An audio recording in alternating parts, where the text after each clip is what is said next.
प्यारे कृष्ण भक्तों को मेरा प्यार भरा राधे राधे। आज हम श्रीमद् भागवत के पंचम स्कंद के 25वें अध्याय में प्रवेश करेंगे, जिसमें संकर्षण देव का विवरण और स्तुति का वर्णन किया गया है।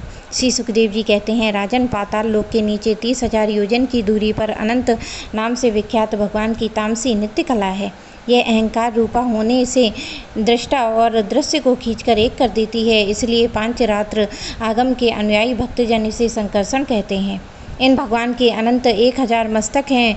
उनमें से एक रखा हुआ यह सारा भूमंडल सरसों के दाने के समान दिखाई देता है।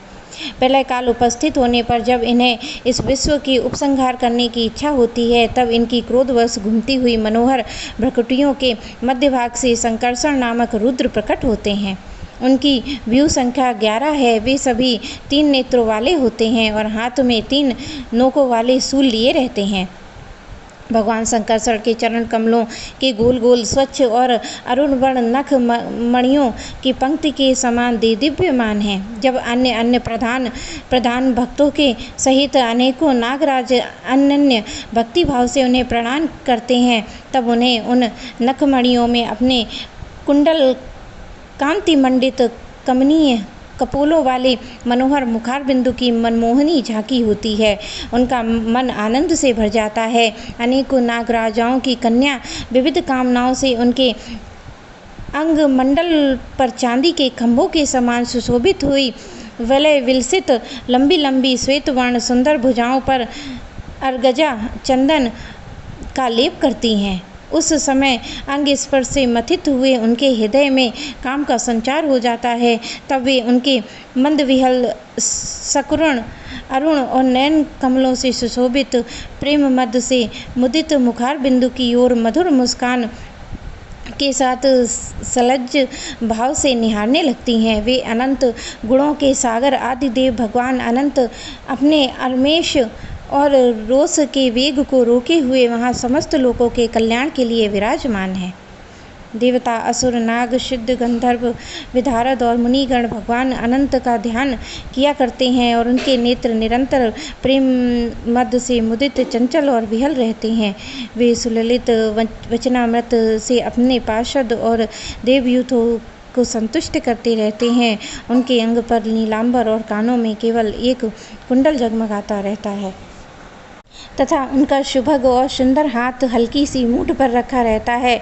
वे उदार लीला में भगवान संकर्षण गले में वैजंती माला धारण किए रहते हैं, जो साक्षात इंद्र के हाथी ऐरावत के गले में पड़ी हुई सुवर्ण की श्रृंखला के समान जान पड़ती है, जिनकी कांति कभी फीकी नहीं पड़ती है। ऐसी नवीन तुलसी की गंध और मधुर मकरंद से उन्मत्त हुए भौरे निरंतर मधुर गुंजार करके उनकी शोभा बढ़ाते रहते हैं। परीक्षित, इस प्रकार भगवान अनंत महात्म श्रवण और ध्यान करने से मुमुक्ष के हृदय में भी आविर्भूत होकर उनकी अनादिकालीन कर्म वासनाओं से ग्रथित सत्व, रज और तमो गुणात्मक अविद्यामयी हृदय ग्रंथि को तत्काल काट डालते हैं।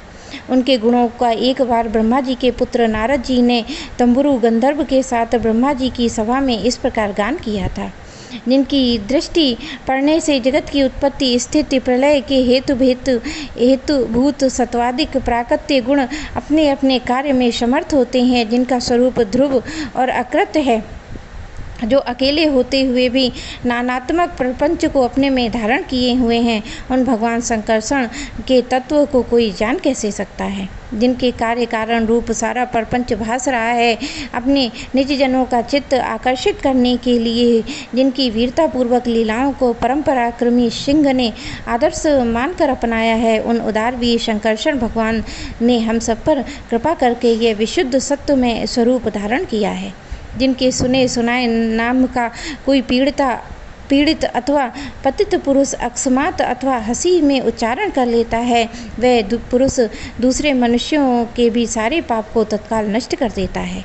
ऐसे शेष भगवान को छोड़कर मुमुक्ष पुरुष और किसका आश्रय ले सकता है। यह पर्वत, नदी, समुद्र आदि से पूर्ण संपूर्ण भूमंडल उन सहस्त्र शीर्षा भगवान एक मस्तक पर एक रजकण के समान रखा हुआ है। वे अनंत हैं, इसलिए उन्हें पराक्रम का कोई परिणाम नहीं है।